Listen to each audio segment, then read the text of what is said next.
Comenzamos.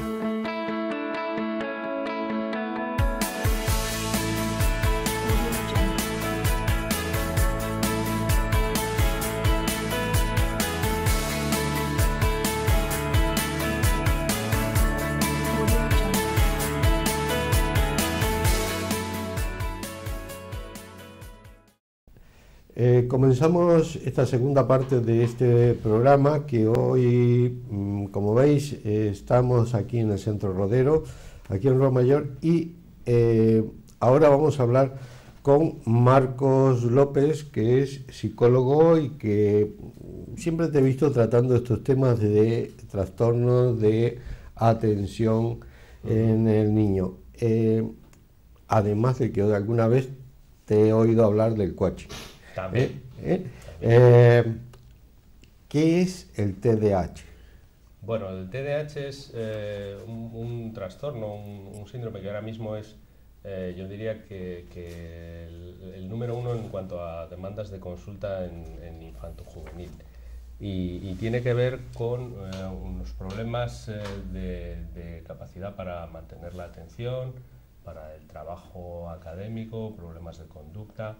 Literalmente es el trastorno por déficit de atención con o sin hiperactividad. Y como te digo, es el trastorno probablemente con más incidencia en la actualidad, entre un 5 o 7% de la población, dependiendo un poco de las encuestas que se manejen, de las investigaciones que se consulten, y que pues, nos situaría en 2 niños por clase prácticamente. Es un trastorno que está, como digo, muy en boga, muy de moda, si se puede utilizar la expresión, y con el que hay que ser prudente porque también las investigaciones nos están llevando en la línea de que parece que hay cierto sobrediagnóstico en este trastorno. Esto, hablando en claro, viene a ser un niño que no presta atención y que puede ser hiperactivo o no, o sea, un niño de estos que corren, que no se mueven, que no saben estar sentados, y que a su vez eso les da una alteración en la memoria y en la atención, o sea, en la atención fundamentalmente. Bueno, vamos a ver. En la clase, ¿cómo se comportaría ese niño? Sí, es un niño que en las clases es disruptivo, se levanta, si contempla el parámetro de la hiperactividad, se levanta cuando no corresponde, no respeta los turnos, habla cuando no le toca, lleva mal lo de la colaboración, el respetar el orden, en fin. En realidad son comportamientos que son propios de cualquier niño, ¿vale? Los niños saltan, los niños corren, los niños hablan, los niños suben, bajan. Pero son comportamientos que trascienden, digamos, la normalidad, y que sobre todo el matiz es que interfieren con lo que es el desarrollo adecuado del niño y su integración a nivel escolar, a nivel familiar y a nivel social. ¿Hay distintos tipos de trastornos? Bueno, si atendemos, digamos, al enfoque clásico del TDAH, que en los últimos tiempos está cambiando un poco, habría tres síntomas que observar, ¿no? Que serían la inatención, el déficit de atención en sí mismo, la hiperactividad, es decir, la tendencia a un movimiento excesivo y sobre todo descontextualizado, inoportuno, y la impulsividad, comportamientos que como se suele decir coloquialmente, primero actúas y después piensas, ¿no? Cuando el proceso debería ser el contrario. El síntoma típico de esto que todos los papás o todos los maestros te comentan es el niño, el que no has terminado de hacerle la pregunta ya te está dando la respuesta, con las implicaciones que eso tiene, sobre todo a nivel académico. Un niño que no termina de leer la pregunta de un examen y ya está contestando, pues tiene muchísimas posibilidades de cometer un error y en consecuencia después fracasar académicamente, ¿no? Esos 3 serían los síntomas. Sí, eso nos deja diferentes tipos de diagnóstico, donde tendríamos el TDAH con un predominio de la hiperactividad y la impulsividad, el TDAH con un predominio de la inatención, o el más común de todos, que es el combinado, donde aparecen un poco de lo uno y de lo otro. Esto desde la orientación, digamos, clásica del TDAH. Últimamente el enfoque neuropsicológico está cobrando más fuerza, las investigaciones avanzan, las técnicas de investigación avanzan, y el enfoque es un poco distinto y se está centrando en lo que se llaman las funciones ejecutivas. Este es un trastorno que parece que está íntimamente relacionado con problemas de desarrollo de determinadas áreas cerebrales, y en concreto con las que tienen que ver con el control de lo que llamamos la función ejecutiva. La función ejecutiva es aquella capacidad que nos permite organizarnos, planificarnos, estandarizar un proceso, aprender una rutina para después repetirla en otro contexto. Es decir, todas esas funciones que son complejas y que permiten una correcta adaptación a situaciones nuevas, utilizar el aprendizaje de situaciones anteriores y evolucionar adecuadamente.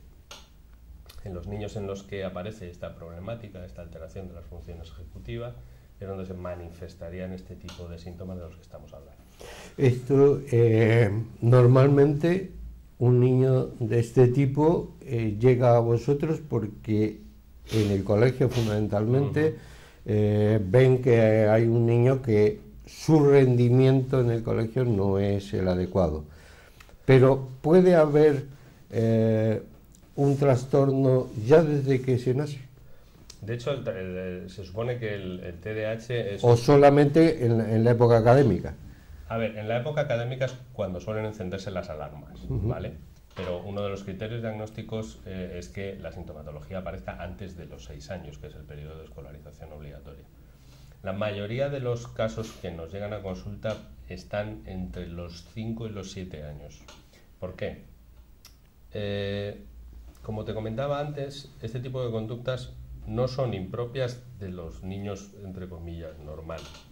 Los niños normales también se mueven, también interrumpen ocasionalmente, también saltan, juegan. Lo que pasa es que en un periodo de educación infantil, la estructura de una clase es más laxa, es más lúdica, no son normas tan rígidas. Cuando el niño termina su etapa de escolarización infantil y empieza la educación primaria, ahí ya empezamos a trabajar dentro del contexto de un aula estándar, con sus normas, con sus turnos, con sus tiempos. Y ahí es donde empieza a hacerse más evidente que este tipo de niños tienen dificultades a la hora de mantenerse dentro de esos parámetros, a no interrumpir, a permanecer sentado, a respetar los tiempos del profesor, a centrarse, a mantener su atención sostenida dentro de una tarea.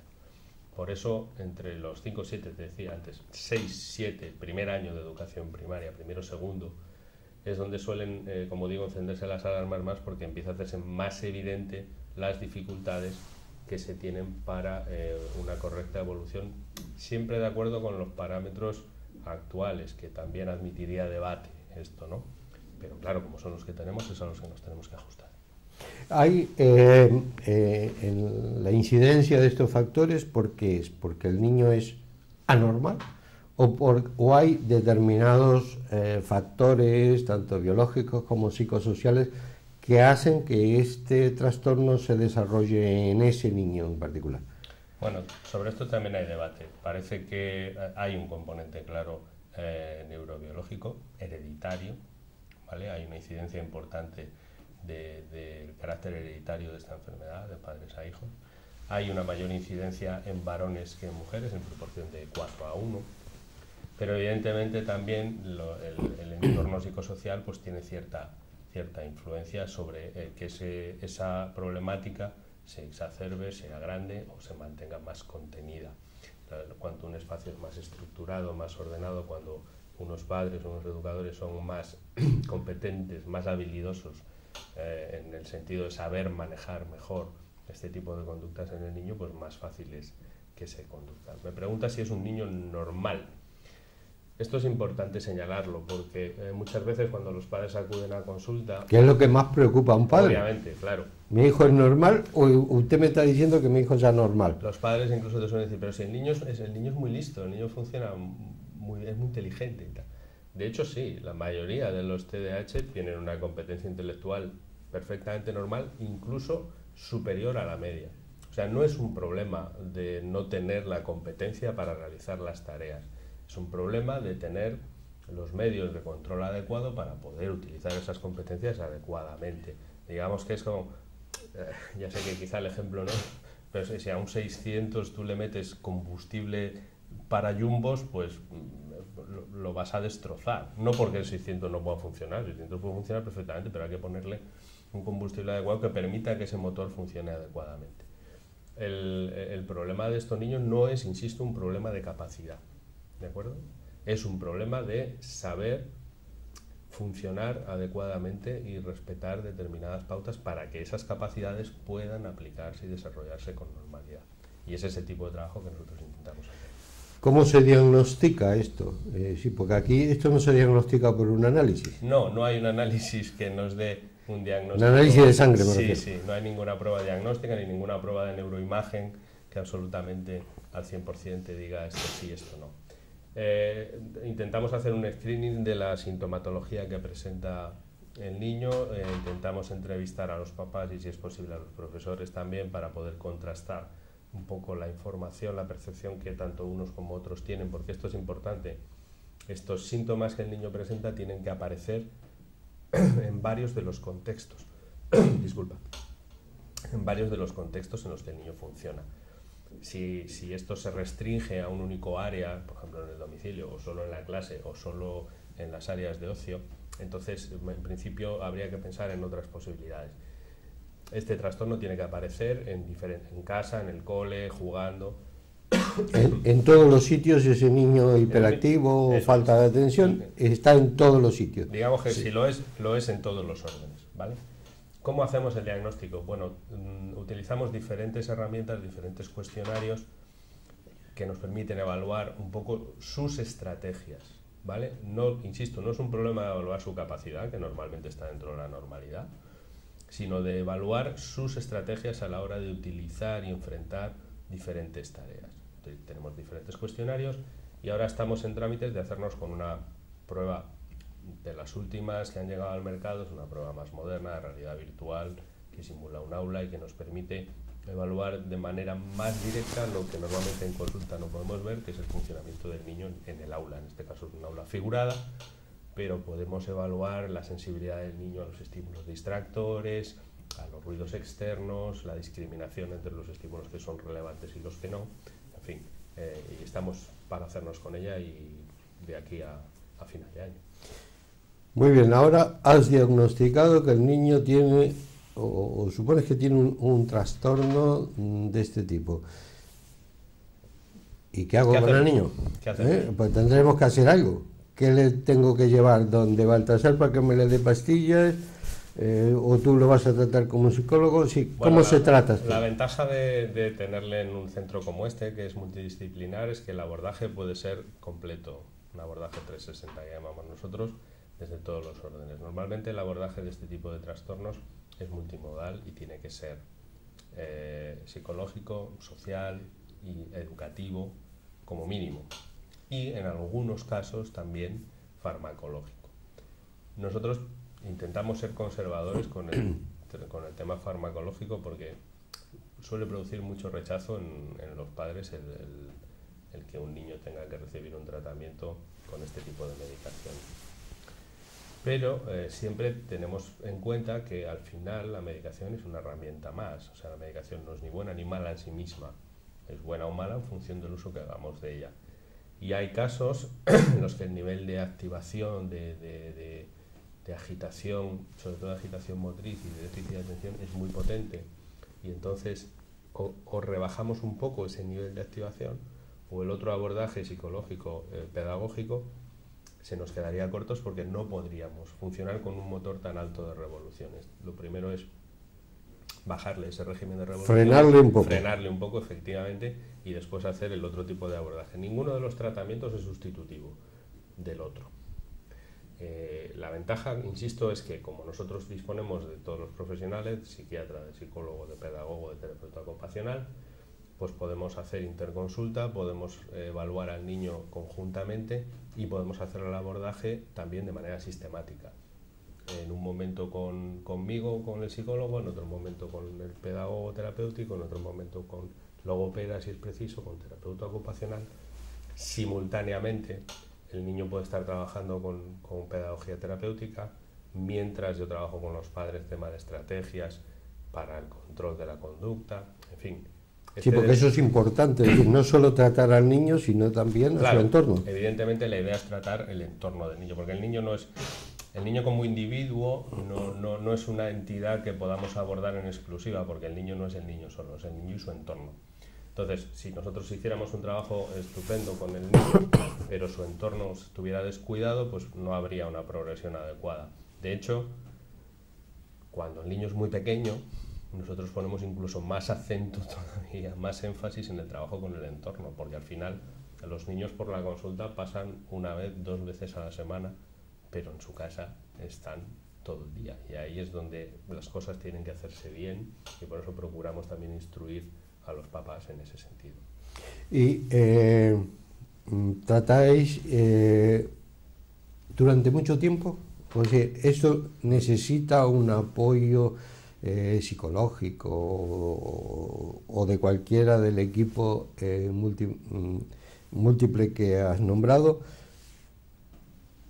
¿Le das una sesión y adiós muy buenas, el niño está curado? Ver, ¿O es un abordaje, digamos, a medio plazo? Es un abordaje a medio plazo, siempre en función también del tipo de refuerzo que el niño está recibiendo en el colegio. Afortunadamente, los recursos de la enseñanza son cada vez más amplios y muchos de los niños ya tienen su AL, su PT en el colegio, su audición y lenguaje, su pedagogía terapéutica en el colegio.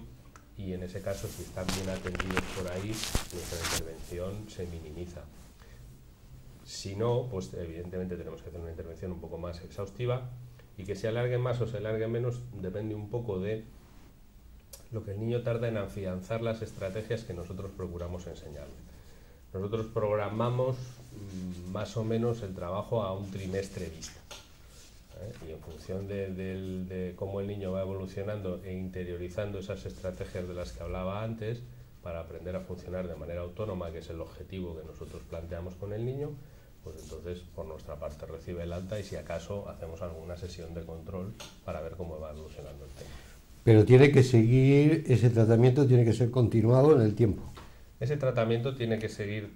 ¿Cuánto tiempo? Es decir, la pregunta sería, ¿cuánto tiempo tiene aproximadamente que llevar el tratamiento de... Es difícil establecerlo porque ahí estamos un poco... Aproximadamente, es decir, 3 meses, mínimo 2 años... Mínimo un trimestre, y a partir de ahí lo que intentamos hacer es... nosotros el primer trimestre le trabajamos de manera intensiva, digamos un par de veces por semana, y a partir de ahí lo que intentamos hacer es, si acaso, otro trimestre más de mantenimiento, digamos una sesión a la semana, una sesión cada 15 días, para afianzar todo ese entrenamiento hecho durante el primer trimestre.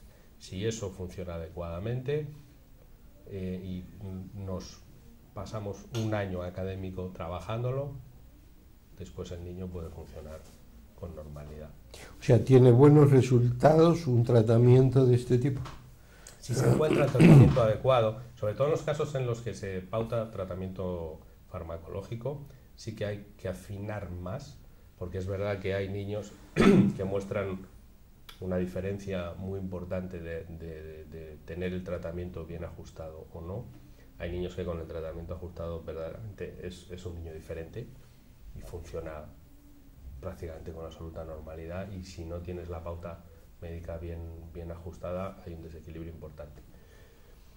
En el momento en que el niño interioriza esas estrategias y es capaz de manera autónoma, esto sí que además es muy progresivo, porque cuando el niño empieza a verse a sí mismo como competente, empieza a entender que es capaz de controlar esas cosas que tanto le han señalado, que eres un desordenado, que pierdes el material, que eres un desastre. Cuando el niño empieza a verse capaz de manejar todas esas cosas, su progresión normalmente es muy buena.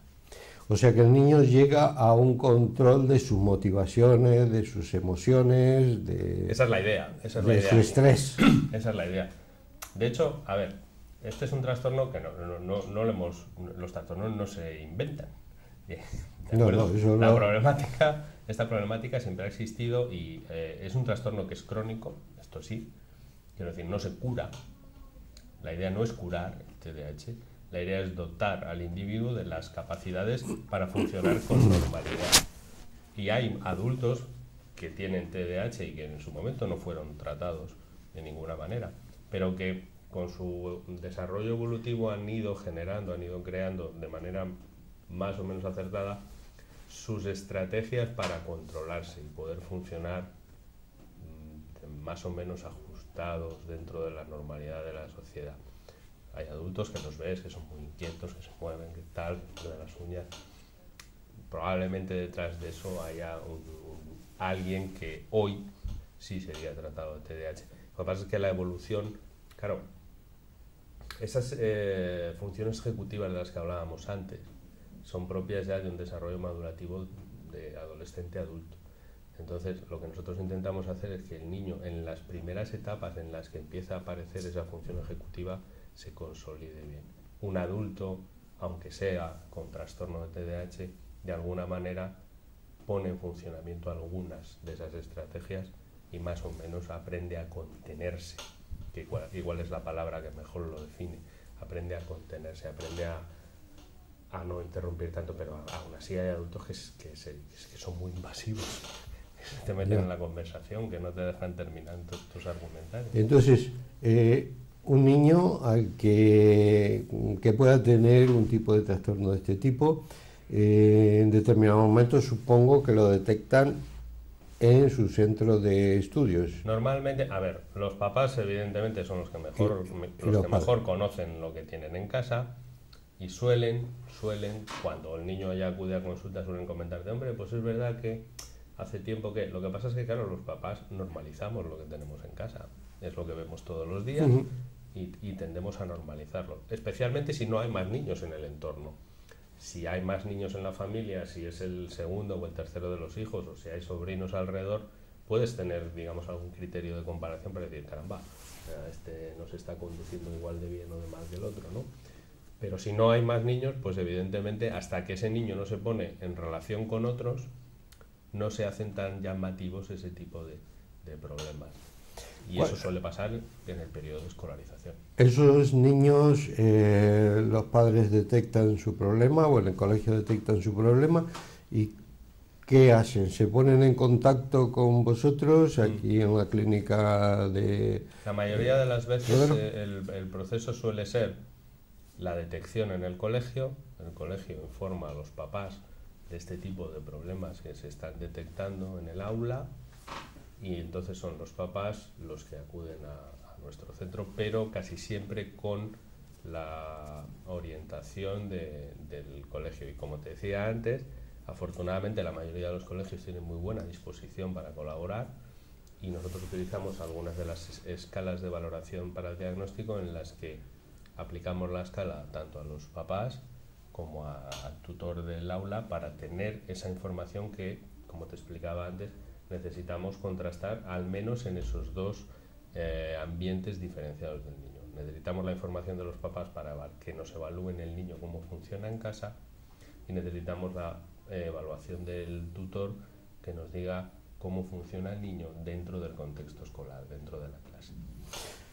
Para terminar, Marcos, ¿podrías darnos algunos consejos para darles a los padres de un niño que pudiera tener esto? No decimos que lo tenga.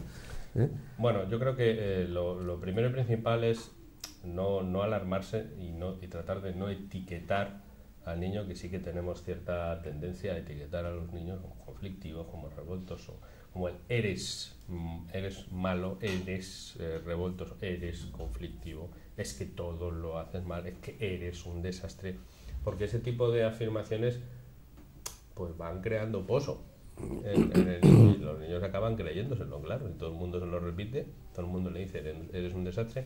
Claro, hablamos de niños que, por ejemplo, pierden sistemáticamente el material escolar, se dejan la cazadora en clase un día sí y otro también. ¿Dónde está el libro de lengua? Pues no sé dónde, pero si lo has llevado esta mañana, pues ha ido a clase pero el libro no vuelve. ¿Qué tarea tienes? No sé, no me acuerdo. Entonces, claro, inevitablemente caemos en el eres un desastre. Entonces, intentar evitar la etiquetación e intentar hacer una valoración y un diagnóstico.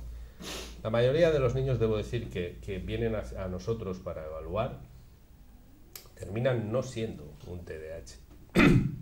es verdad que es un trastorno con una incidencia alta, pero no tanto como podría parecer. Lo que sí que es verdad es que hay muchos niños que tienen otro tipo de perfil de problemas de conducta, específicamente de conducta, o ciertos problemas en el área de la pedagogía, pero que con una intervención más puntual normalmente se corrigen y funcionan perfectamente, pero que en apariencia, o debido quizá a la popularidad del trastorno, pues en el cole te dicen, oye, mira a ver si el niño tendrá un TDAH o cosa parecida, ¿no?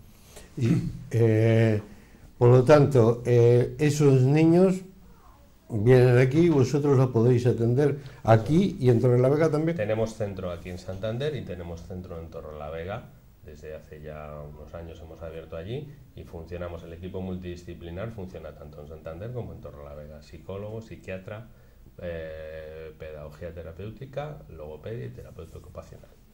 O sea que lleváis todo el equipo completo. Equipo completo. En eso creo que sois pioneros aquí en Cantabria. Tenemos la ventaja de funcionar de esta manera y poder darnos soporte de unos a otros, desde luego. Pues nada, Marcos, creo que tenemos que terminar. Te agradezco el que, una vez más, un placer, hayas aparecido aquí con nosotros.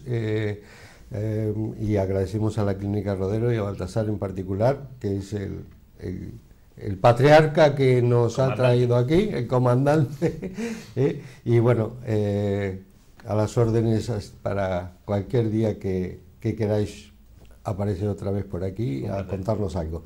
Muchas gracias señores televidentes. Aquí acabamos este programa de Salud y Sociedad en Popular Televisión.